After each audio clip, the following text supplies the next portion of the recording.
lived at the edge of a big old forest with trees as far as she could see. She loved the forest and all the animals and birds in it. But she loved the trees most of all. Her favorite was the baobab tree. Eve wondered if the trees talked to one another. What did they talk about?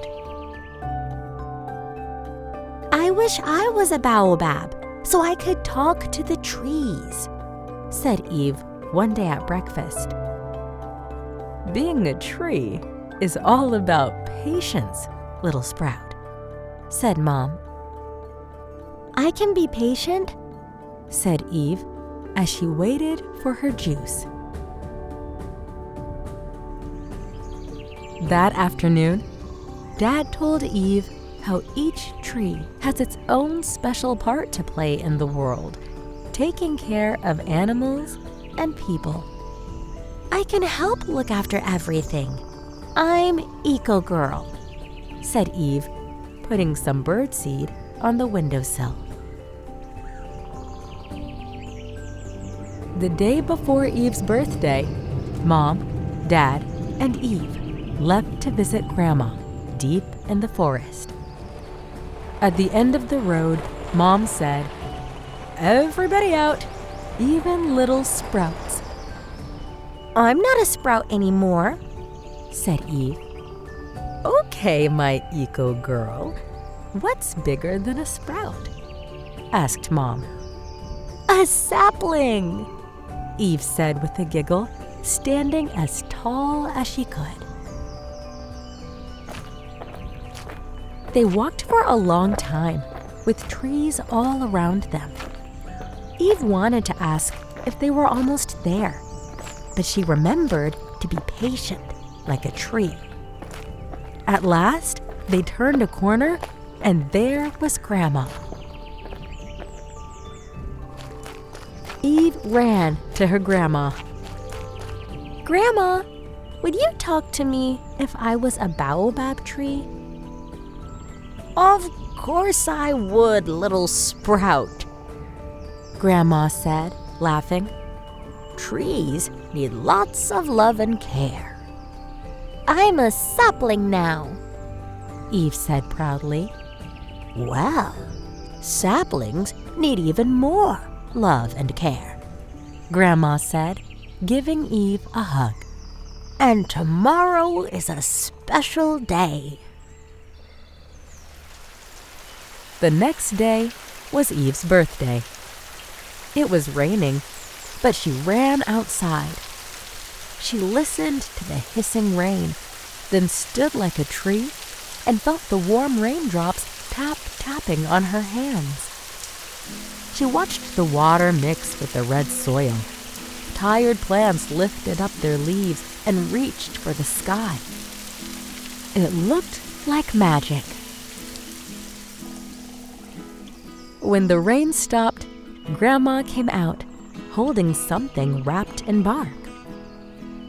"What's that?" asked Eve, trying to see inside. "Let's go and find out," said Grandma with a grin. And they all followed Grandma into the forest.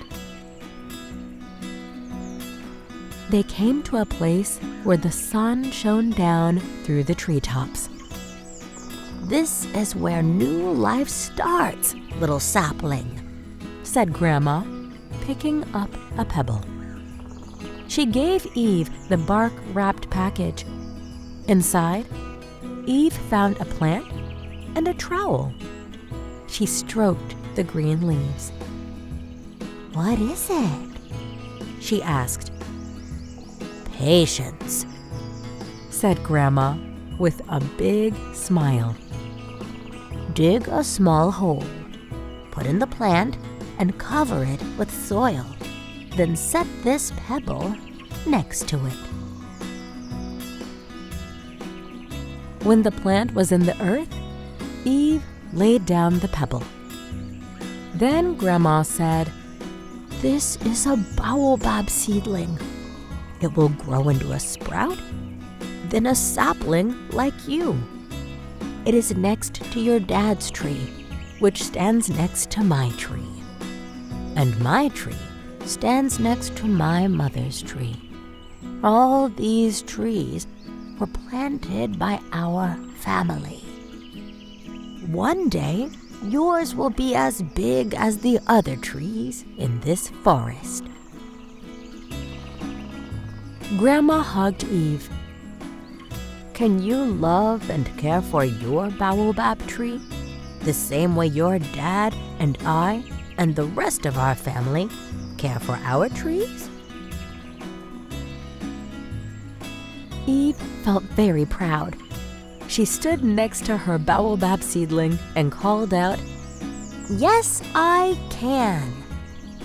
And Mom, Dad, and Grandma all said, "Happy birthday, Eco Girl!" What can you find out about trees? Here are a few tree facts to start you off. Baobab trees grow in many African countries. They can live for more than 3,000 years.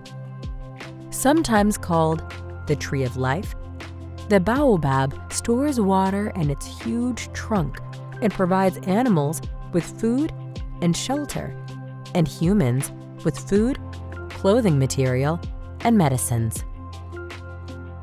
Plant more trees.